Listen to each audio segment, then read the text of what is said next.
"Stop," Tyler barked from across the room. The uncharacteristically aggressive tone of his voice causing all three of us to turn around and face him. Mark and Jess exchanged cautious glances, hesitantly lowering the rolled-up magazine which Mark intended to use to smash an admittedly large but obviously harmless spider that was casually dangling from the living room light fixture. This wasn't uncommon. I lived in a farmhouse surrounded by woodland, with the closest neighboring property being almost a mile away, unless you count the guest house, which was basically a glorified cabin with 2 bedrooms which we just so happened to be using for our little get-together so as to not make a mess of my parents' house once the inevitable drinking games ensued. Spiders in the house were a regular occurrence, and here in England, even the big ones are not dangerous, unless of course you happen to be a big juicy fly, in the nicest possible way. Mark was, well, a bit of a dick. He was your best friend 1 minute, then talking behind your back the next. The kind of guy who was used to being the funniest one at a party and wasn't afraid to take things too far in order to get a laugh. The type whose idea of lightening the mood was dead baby jokes. Tyler, on the other hand, was quite clear about the fact that he didn't like, well, anybody. Quietly confident and kept to himself. He wasn't mean or anything. Just preferred his own company to that of others and had enough MMA experience to beat blood from a stone. The only thing these two guys had in common was Jess, my annoying but thoughtful little sister. While Jess had never shown any particular interest in either party, both of them had their own little ways of expressing their feelings for her. Tyler simply kept his distance, seeming to always be around when she needed some comfort or to borrow some money. Mark used his humorous personality and boisterous alpha male confidence to show her that he was top dog. In this particular instance, Jess had noticed a fairly big spider dangling menacingly from our poor man's chandelier, and in typical teenage girl fashion, leapt across the room, cleared the coffee table in a single bound and screamed, "EWW! Kill it!" To which Mark had decided to heroically step in and slay the unsightly beast before Tyler interrupted him, quickly crossing the room and gently pushing a hand against Mark's chest before cupping his bare hands carefully around the spider and smiling at my nervous sister as he backed up towards the cabin door, opening it with his elbow and heading outside. Jess smiled back, causing Mark to sigh audibly and roll his eyes as he slapped the magazine against his palm. We watched as Tyler stood in the doorway, tilting his head as if examining the weather before crouching at a large plant pot just outside the door, the contents of which were long dead due to being neglected. He opened his hands and let the spider scurry off into the dried out, crumbling leaves of the dead old plant and spoke softly, "Today you, tomorrow me." Although his calm voice was barely audible from the door, we all knew what he had said. He would use this term every time he found anything somewhere that shouldn't be. A spider in Mark's bathtub, a mouse in Jess's dresser, or a wasp that got itself trapped inside my car on the way here, almost causing me to crash by beating itself repeatedly against my windshield. Mark finally found his voice again and let out another sigh, louder this time as he threw the magazine onto the coffee table, the sudden noise getting everybody's attention. "Dude, don't put it so close to the door. It's just going to get back in," he droned, causing my sister's eyes to widen anxiously again. This was met with Tyler silently smiling at the creature as it scuttled freely into the leaves, then glancing out at the open field where the main house stood. "It's going to rain," he said matter-of-factly. He was right. The graying sky and ominous clouds gave a clear indication that a storm was most certainly on its way. PFT. Mark snorted, "It's just a spider, dude, you should have just let me put it out of our misery," he said, his gaze shifting between me and my sister, as if seeking some form of approval. "So why does his life mean any less than yours?" Tyler said, closing the door and making his way back inside, dusting what I can only assume was a strand of webbing from between his fingers as he spoke. "Just because some people don't like them doesn't mean they don't deserve a chance." I couldn't help but smile at this statement. I'm not a huge fan of anything creepy or crawly, but the fact that Tyler, somebody so outwardly confident and physically capable, has enough warmth in his heart to care for something, even if nobody else does, it was exactly those qualities, coupled with his outrageously ripped physique, That made him so attractive to me. It was also the main reason I agreed to this little escapade in the first place. While I don't care much for alcohol, social gatherings, or, well, Mark, I thought that maybe if he could see the beauty in something as universally repulsive as a spider, then perhaps he might even be able to see the beauty in me. I know I probably sound petty, but I have always been a little jealous of my sister. Her gymnast frame and silky blonde hair made her easy on the eyes, even her irritating, high-pitched voice added to her demeanor, giving her an air of vulnerability that guys seem to love. Honestly, she could easily be compared to a traditional Disney princess. I, on the other hand.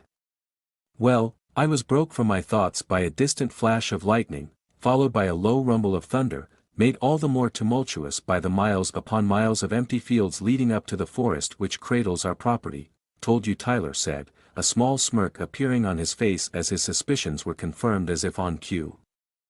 There was a brief moment of tension as the boys stared at each other, only to be broken by Jess thrusting a bottle of whiskey against Mark's chest. Here.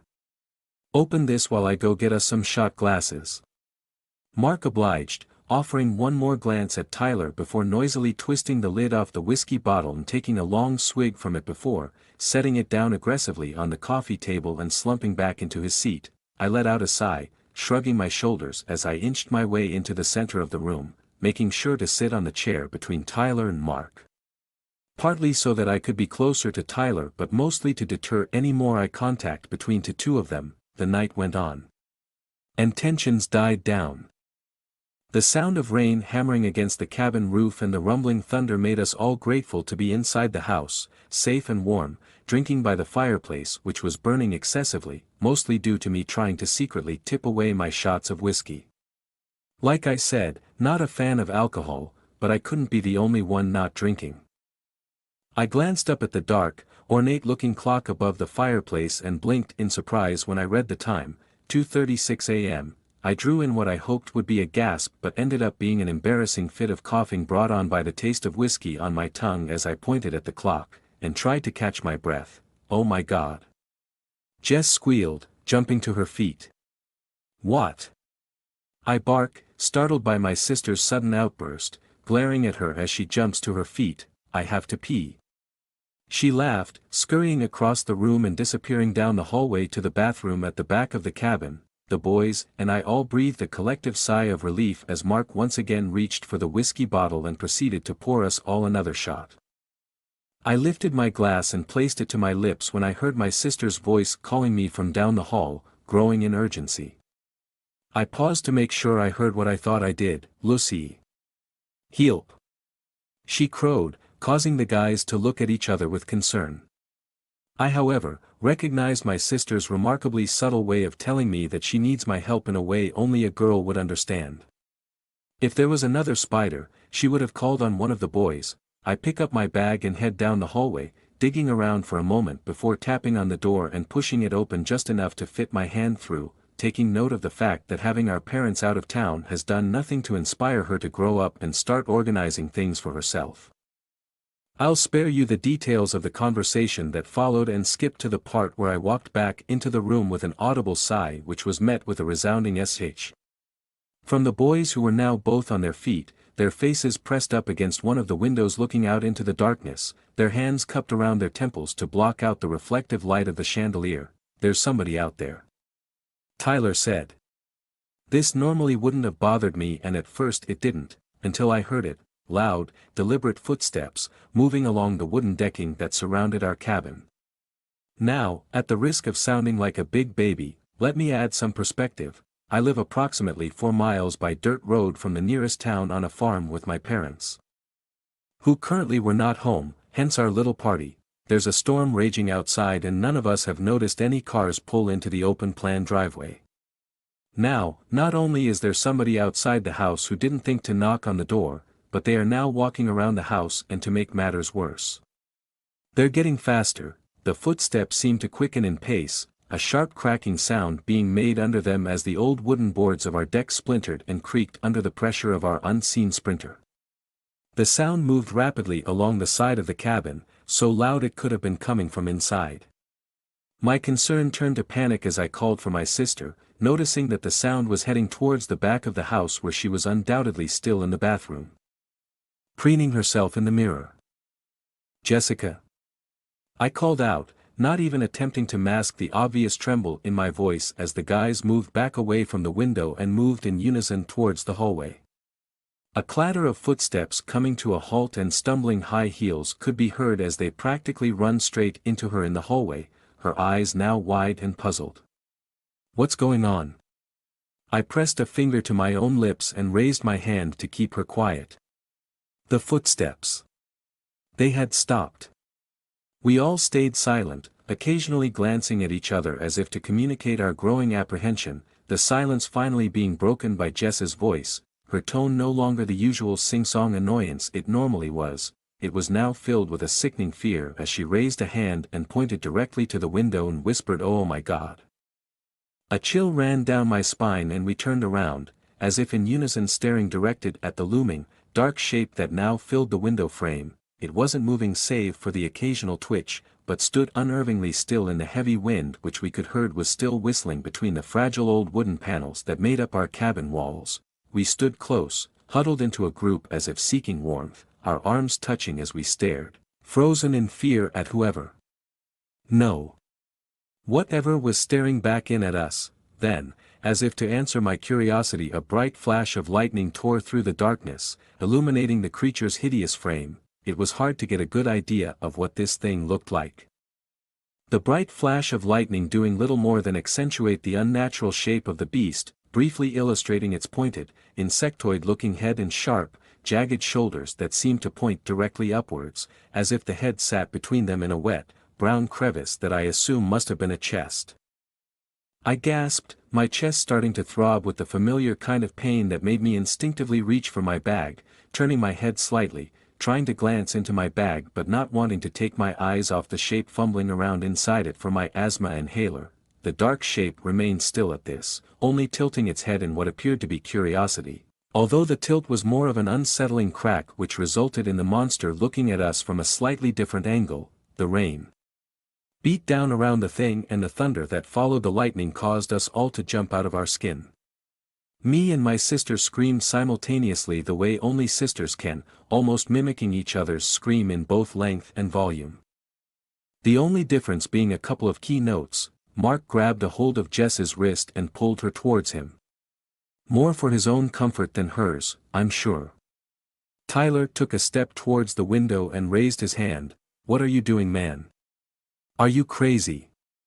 Mark spat, moving quickly behind my sister and now holding her by the shoulders like some kind of tiny, blonde meat shield as Tyler held his hand up. "Shut up," Tyler hissed as we all watched the monster raise a long, jagged appendage and press is against the darkened window frame, the tip of which clattered noisily against the glass. There were no hands.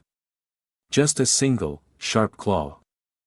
This was apparently too much for Mark, who once again assumed the mantle of alpha by picking up an empty shot glass and hurling it across the room towards the window. "Get lost!" he yelled, his voice cracking with obvious fear. The tiny glass smashed loudly against the wall, scattering tiny fragments of glass around the wooden floor of the cabin. We all froze as another flash of lightning lit up the frame of the monster, which had moved backward slightly in reaction of Mark's attempt at frightening it, the momentary radiance giving birth to an all-new horror as the monster tilted its head back, a series of gurgling, snapping sounds seeming to come from inside it as it opened an elongated, bizarre-looking mouthpiece. And it screamed.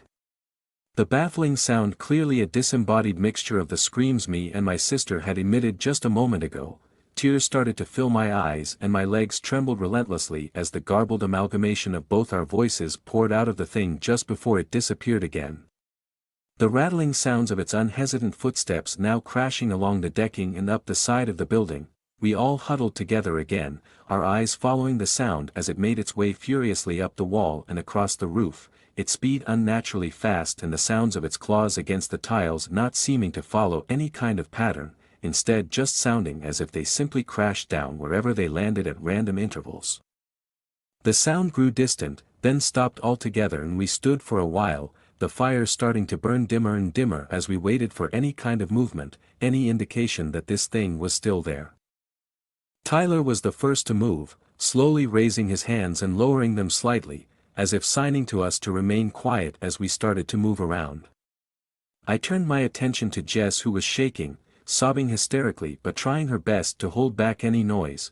I rested my hand on her shoulder and raised my inhaler to my lips, taking a deep breath and closing my eyes, trying my best to exude some semblance of calm in an effort to soothe my little sister's whimpering. Tyler and Mark stood over by the fireplace. What started as a whispered conversation now building up to be a buzz of hissing and snapping, punctuated with quick and stern gestures, obviously blaming each other for the monster's sudden outburst. Mark eventually lets out a sigh and glances at the door, staring at it for a moment. "We have to get out of here," he announced, glancing at the ceiling and listening for a second before walking towards the door. "Lucy, we need to make a break for the car." "No," Tyler snapped, stepping towards him. "You saw the same thing we did. You have no idea what we're dealing with here. That thing is intelligent. It probably wants us to make a break for it. We need a plan." "Who died and made you queen?" Mark yells, the echo of his voice now apparent in the overwhelming silence of the cabin. "Shoo!" I chime in, frowning angrily at him.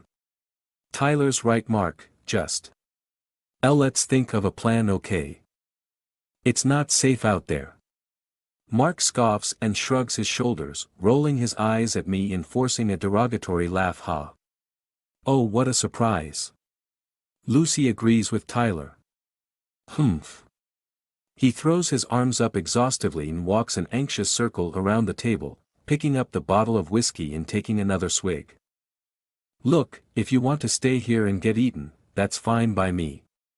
Just give me the keys, and I'll go by myself."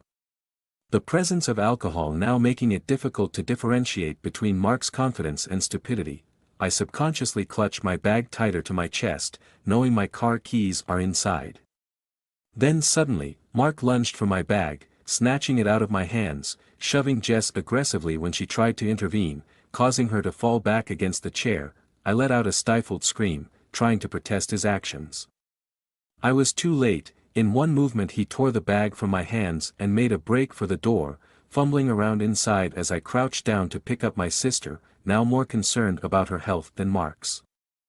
Tyler darts towards Mark, charging him and tackling him with a loud clatter into the door, the brittle wood seeming to bend and augment under the pressure of the two boys falling into it. Tyler starts to pin Mark against the door, fighting over the bag and trying to pull it away from him, all the while pinning him against the fractured, splintering wood. Eventually the door gives way, the loud crack of the rupturing doorframe causing everybody to fall silent and scramble away from the door. I feel the color start to drain from my face as we all listen intently. The boys back away from each other, the contents of my bag now strewn about the floor near the doorway. I spot the car key on the ground, as does everybody else in the room. However, a sharp clicking sound from above us pulls everybody's attention to the ceiling and both the boys start backing up slowly. Mark reaches for the whiskey bottle again, shaking his head and letting out a somber sigh before taking a deep swig. "I'm sorry, Tyler," he says, his tone low and ominous, not the kind that would register as a sincere apology. Then out of nowhere, he turns around, swinging the bottle at Tyler. Jess and I both scream, shielding our faces, expecting the glass to shower us as it smashed, but instead, the thick glass bottle strikes Tyler in the back of the head with a deep, dull thud, dropping him immediately to the floor. We uncover our faces, bringing our trembling hands down to see Tyler on the ground, still conscious, but barely, as he clutches the back of his head in pain. Jessica tries to stammer out something barely audible but chokes on her tears as she falls down to her knees, covering her face once again.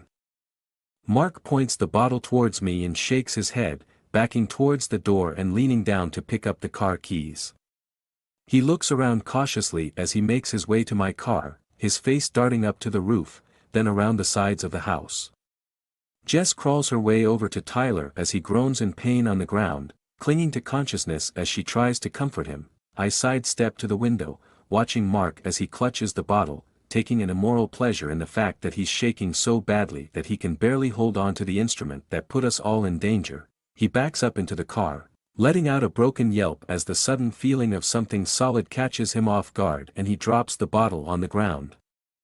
His hands shaking violently as he starts to scratch at the car door, trying to push the key into the lock. I watch him struggle for a few seconds before he freezes, as if he's just suddenly given up on trying to get in the car, but he doesn't move, just stands perfectly still. It takes me a moment, but I soon discover why. The sound. The broken and distorted but eerily familiar sound of my sister's voice. Lucici. Help.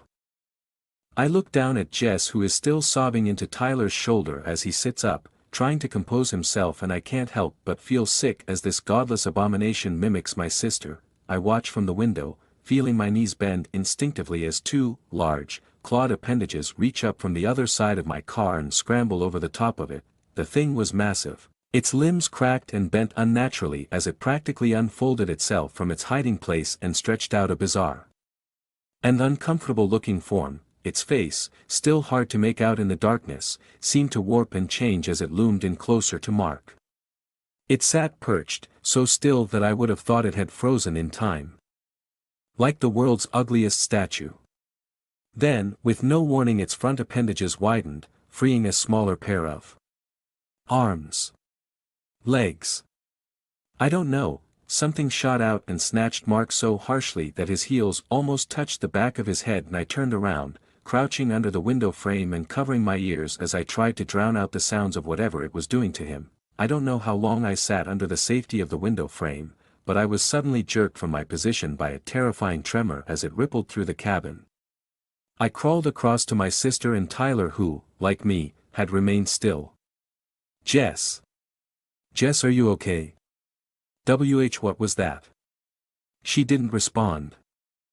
She instead stared across my shoulder, her face white and her eyes shimmering. The reflection of peculiar, freakish movements gave me an overwhelming sense of dread. I felt the wave of fear pass over me, only suppressed by the desire to protect my sister as I turned around and watched helplessly while the frightful atrocity came scrambling in through the broken doorway, pulling itself through the gaps awkwardly like a spider through a plug hole. It shifted and rocked as it leaned its top-heavy, lumbering torso towards us. The light of the cabin made me question every time I'd seen the monster, as only having it this close had given me enough of a chance to focus on its face. It had two parallel plates which clung together to create a mask which appeared vaguely human. They writhed and twitched as a thin, wispy antenna poked around behind them, sliding over its dark eyes like an obscene windscreen wiper. I tried to speak, and as I did so, the bottom of its face plates moved, letting out a probing tongue like proboscis. I was certain that it was trying to copy my movements. I was reminded of the long pause it took before devouring Mark, and I braced myself. Closing my eyes and tensing my whole body, I tried to focus on something other than the feeling of warm, wet air that seemed to radiate from the monster, the rain which covered its body starting to drip onto my legs as I sat in front of my friends awaiting the inevitable. A harsh tug caused me to gasp, and I kept my eyes closed, my back bending as I'm dragged backwards, and I collided with something else. Torn between curiosity and self-preservation, I cautiously opened my eyes to see Tyler.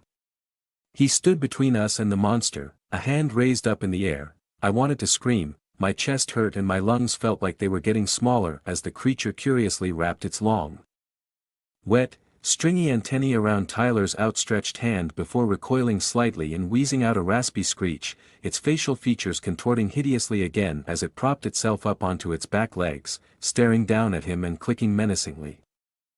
We watched in both horror and amazement as the back half of the thing started dragging it towards the doorway, its forelimbs lagging a little before they too started to move.